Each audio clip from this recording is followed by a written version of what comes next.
And then you've got Congresswoman Cynthia McKinney trying to bring in aid packages in a unarmed boat, trying to bring in medicine and food. And the Israeli military, they didn't board her and turn her around.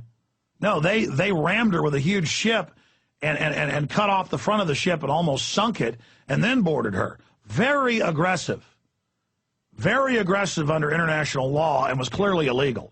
And then they did that in international water. Yes, a country can claim that they believe weapons, drugs, or other things are being shipped in and interdict a vessel that has declared it is coming into port there, even while it is still in international waters. But if you open fire on the ship, or if you try to sink the ship without trying to peacefully board first, that is an act basically of brutal piracy. And so this is all going to be analyzed here. But regardless, it's another big black eye for Israel. Now, while this is happening, the world markets are melting down. While this is happening, world government is openly being established on a planetary scale by the global private central banks that have orchestrated the economic collapse in our society. And so I want to open the phones up basically to discuss what's happening in Gaza, what happened to the Flotilla, what's happening on the Korean Peninsula, what's happening with the euro, Spain losing its AAA credit rating, California on the verge of losing its AAA credit rating, the United States on the verge of losing its AAA credit rating. And, of course, you know what that means. People are like, so what if the state loses its AAA credit rating? Or so what if a country loses its AAA credit rating? You pay almost all of your taxes now not to fill potholes, not to pay the local power utility that many areas of the country is government-owned, not for fire and police. No, you pay most of your taxes on interest to the debt. Interest to the debt that is manufactured out of thin air, that is made up, that isn't real. They gain the world out of this fiat debt. That's why they want to get you in debt. That's why they send unemployed college students credit cards every week. But once you're stable and aren't in debt, they don't send them to you. They want to get you into debt.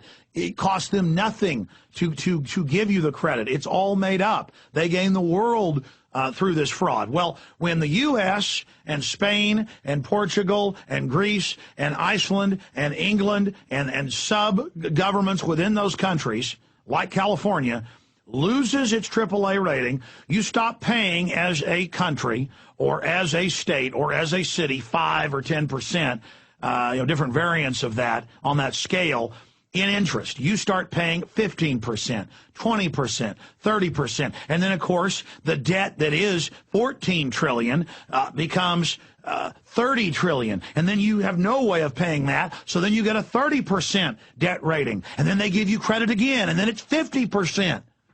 And then off a few $1 billion like Nigeria, the example I love to use, it turns into 50+ billion paid on one little loan. On $100 million, you might end up paying back $5 billion over the years. On a $1 billion loan, you end up paying almost $60 billion, actually, if you pull the numbers up, with another $50 billion owed. So over $100 billion on $1 billion. All made up. That's pretty good business if you can get it. But see, it gets worse. Because once you're fully in debt and can't pay it back, then the globalists come in and take over your entire society. And they're a bunch of eugenicists who want you to die. They don't want you to be their slave. They want you gone. They own the earth. They're the New World Order. They want you out of their way. A lot of times when the Romans would take over an area, they would just kill everybody. Sometimes they'd take over a castle, fortress emplacement over a key port. And they would allow the rest of the country to live, but they would say, we want to depopulate this area, kill all the villagers, kill all the men, women, and children, especially if they could write. If they could tell a tale, they would just kill everybody. Now, if they were ignorant and couldn't write, they'd say, kill the men, but ship the men, the boys, and the girls and the women off to slavery. It's the same thing. The globalists don't want you. The globalists don't want you around. Okay? All right, I'm gonna start over and really break down every facet and every angle of what's happening with the Flotilla situation and where all this is headed, because it's not headed in a good direction, I will tell you now. Turkey's talking about war with Israel, and Turkey isn't Egypt, folks. We'll be right back.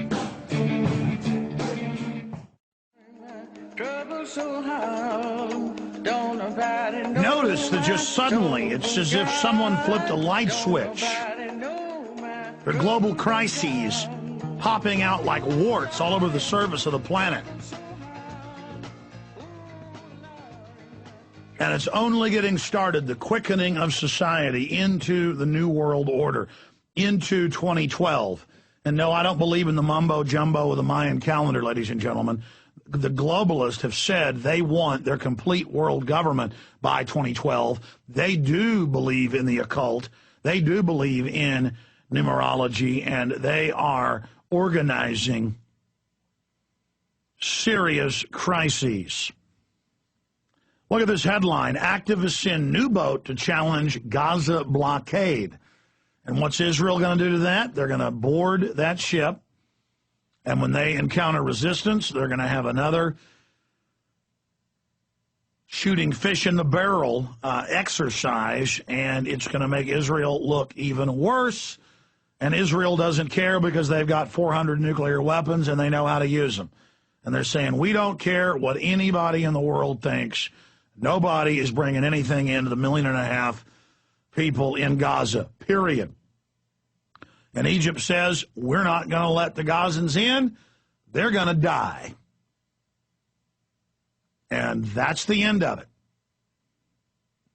Activists send new boat to challenge Gaza blockade.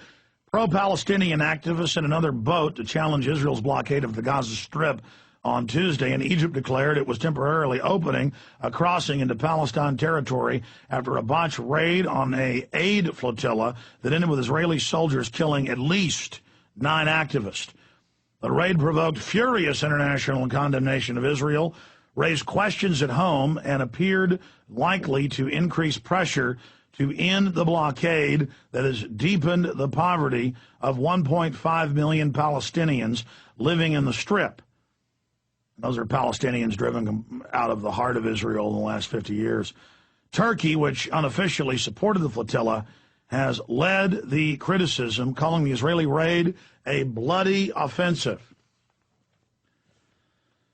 And here's another headline of the Jerusalem Post. Israel faces international fury over flotilla. Israel's top officials worked round the clock Monday to quell worldwide censure against its pre-dawn raid on a Gaza-bound flotilla in which 10 activists were killed. And that's continuing into Tuesday today. In fact, this is the latest information today, June 1st. Syria, Lebanon say flotilla attack can lead to war. Syria, Lebanon say flotilla attack can lead to war. Turkish women shout anti-Israeli slogans during a protest in front of the UN House in Beirut on Monday after Israeli commandos stormed 6 ships carrying pro-Palestinian activists and humanitarian aid on a mission to the blockade of Gaza Strip. Syrian President Bashar al-Assad and Lebanese Prime Minister said on Monday that Israel's attack on the flotilla of aid bound for Gaza threatens to ignite a war in the region. Syria and Lebanon condemn the heinous crime committed by Israel through the brutal attacks on unarmed civilians on board the Freedom Flotilla. Both leaders said in a joint statement after a pre-planned meeting in Damascus. Here's another headline out of CNN. Turkey slams Israel for bloody massacre, says they're going to dispatch warships with the next flotilla. And they don't explain if that means the flotilla that just left to challenge the Gaza blockade. I mean, you got 1.5 million people, ladies and gentlemen. What, a few Katyusha rockets that I guess do kill a few people a year? I mean, the media calls them fireworks. They're not fireworks. If a 200-pound rocket falls on your head and kills you. But at the same time, I mean, Israel basically leveled large portions of the Gaza Strip, leveled it, killed thousands and thousands, tens of thousands. In fact, pull up the final death count. I want to be exact about that. I believe it was, well, I don't want to go from memory. I knew Gaza had about 1 million people. I'm 1.5 million. Will you pull up international estimates on death toll in Israeli bombardment of Gaza? Or Gaza death toll 2008 should bring it up for us. The point is that it's all disproportionate, and no matter who you are, watching high-tech tanks and warplanes bombing civilians in Gaza, and now people fighting off commandos with lead pipes, it's not going to look good for Israel.